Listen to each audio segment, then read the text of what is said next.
Il est 11 h à Kinshasa et bienvenue à ce bulletin d'information.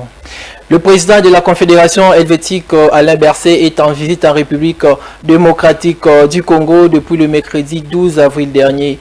Il a eu ce jeudi 13 avril un tête-à-tête avec son homologue Félix Tshisekedi au Palais de la Nation qui s'en est suivi d'une conférence de presse. Au cours de cette conférence, de plusieurs sujets ont été abordés, notamment l'aide humanitaire pour les déplacés de guerre dans la partie est du pays. Suivez.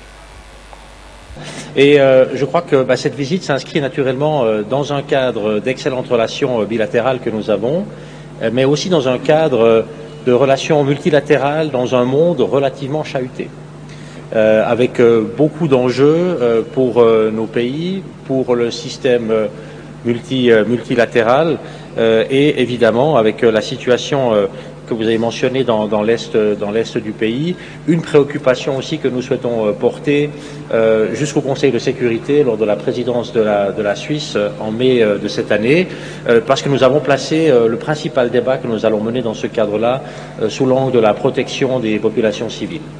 Et le premier message peut-être pour la population, c'est de dire, eh bien, le pays n'est pas seul, la population ne doit pas être laissée de côté, et nous souhaitons vraiment porter l'attention sur celles et ceux qui sont parmi les premières victimes de situations d'insécurité, de déplacement, qui sont les populations civiles. C'est ça que nous souhaitons faire en sorte de porter ce débat jusqu'au Conseil de sécurité, naturellement dans le cadre aussi de toute la discussion qui va avoir lieu sur la présence de la MONUSCO et de l'ONU. Nous connaissons évidemment le débat qui a lieu ici dans le pays, nous connaissons aussi le débat qui existe sur le plan international, et la Suisse, comme membre du Conseil de sécurité, aura aussi un mot à dire dans ce cadre. Les déplacés de guerre, la situation des déplacés de guerre reste toujours précaire. C'est vrai il commence à y avoir des retours, mais qui sont encore timides, parce que le retrait des terroristes du M23 se fait assez lentement. Donc nous ne sommes pas encore à un rythme rassurant pour les populations qui en ce moment vivent dans des conditions infrahumaines. Donc ce retour, je disais qu'il se fait timidement, mais nous espérons que dans les semaines à venir, il va s'accélérer. L'opération coup de poing se poursuit dans la ville de Kinshasa. Le vice-gouverneur Gérard Moulumba était ce jeudi 13 avril dans la commune de Limete, première rue, au croisement de l'avenue Bobozo au quartier d'Ilandos. L'autorité a effectué la démolition de plusieurs édifices construits sur la voie de canalisation et sur les entreprises publiques. Renta Luyela. Le bulldozer de l'hôtel de ville de Kinshasa a fait son irruption dans la commune de Limete ce jeudi 13 avril 2023, à la première rue, au quartier d'Ilandos, au croisement de l'avenue Bobozo, dans le but de démolir toutes les constructions anarchiques sur les emprises publiques. En présence du vice-gouverneur de la ville de Kinshasa, Gérard Moulumba, la ministre provinciale de l'Environnement et tout le service. Triste était de constater une construction sur la voie de canalisation. Sa démolition a été ordonnée sur le champ par le vice-gouverneur qui n'a qu'un seul souhait, celui de remettre l'État congolais dans ce droit. Nous sommes sur l'entrée, première rue d'Ilandos, croisement l'avenue Bobozo. Vous allez comprendre avec moi que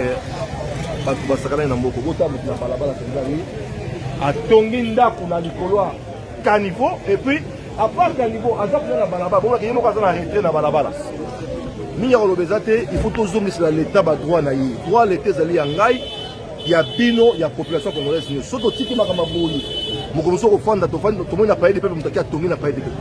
Mon papa qui a stade Kamanyo la Tongi kuna na martyr à Tongi. À quel point la boulevard des temps, tu as saigné à Tongi, nous sommes en Doki. À Kena, quand les aéroports n'attendent pas les gens doivent comprendre que l'État existe et puis nous sommes en plein processus. Il y a restauration, il y a état de droit, il y a autorité de l'État. On peut tout dire, mais la ville de Kinshasa doit retrouver son image d'il y a quelques années en arrière. Les denrées alimentaires coûtent de plus en plus cher depuis un certain temps sur le marché de Kinshasa. Cette situation met à mal les bourses des ménages pauvres qui ne peuvent pas tenir face à cette hausse des prix. Tout devient compliqué pour les petits commerçants et les familles à faible revenu qui cherchent à s'approvisionner. Images et commentaires. Les marchés de Kinshasa explosent actuellement avec une hausse vertigineuse de prix des denrées alimentaires et autres articles. C'est les constats faits au marché central, communément appelé Zando, et celui de Lemba. Les prix des produits de première nécessité sont à la hausse, mettant ainsi en difficulté les quotidiens de Congolais. Interrogés à ces sujets, les vendeurs tout comme les acheteurs n'ont pas manqué d'exprimer leur opinion sur le sujet. Manger est devenu très difficile. Les prix sur le marché dépendent du taux de dollar actuellement. Nous ne supportons plus. L'aubergine de 50 francs coûte aujourd'hui 250. La tomate de 50 francs est aujourd'hui à 150. C'est grâce à ce commerce que nous nourrissons et élevons nos enfants. En tout cas, nous souffrons.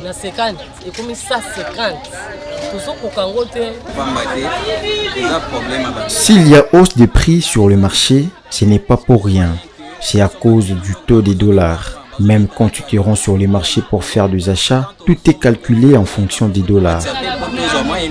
Faire le marché actuellement à Kinshasa est devenu un véritable casse-tête pour les mamans. 10 000 francs congolais qui équivaut à 4 dollars ne représentent absolument rien pour les courses. Tout est calculé en fonction du dollar américain dont le taux d'échange ne cesse de subir des fluctuations depuis un certain temps du fait de la dépréciation du franc congolais. Selon l'avis de l'économiste Al Kitenge, cette situation chaotique est due au fait que 90% des biens consommés sont importés. Flamber les prix, c'est d'abord une réalité à géométrie variable.